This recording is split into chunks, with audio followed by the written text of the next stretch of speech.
Our research is focused on the malaria vector mosquito, in particular the species Anopheles gambiae. And Anopheles malaria vector mosquitoes are responsible for transmission of human malaria and other diseases. They cause hundreds of millions of cases of malaria and hundreds of thousands of deaths every year.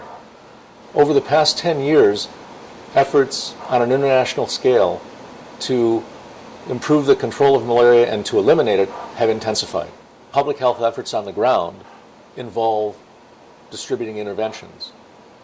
But because mosquitoes can outsmart those interventions, we need to inform the use of those tools with scientific insights into the genetics and genomics of these vector mosquitoes.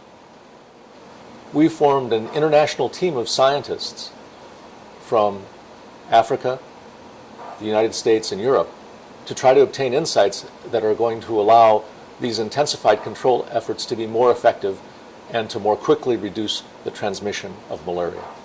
In an upcoming issue of Science, our international research team is reporting the development and first use of a SNP array for vector mosquitoes. We've developed a set of 400,000 markers with which we can study the genetics of this mosquito. Each marker is like a genetic signpost along the genome.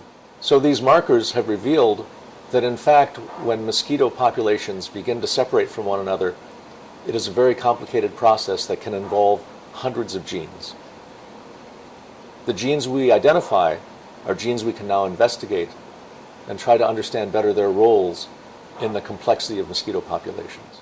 Our best tools for stopping vector mosquitoes that transmit malaria depend on mosquitoes trying to bite us at night when we're asleep and then resting inside our dwellings after they've taken our blood.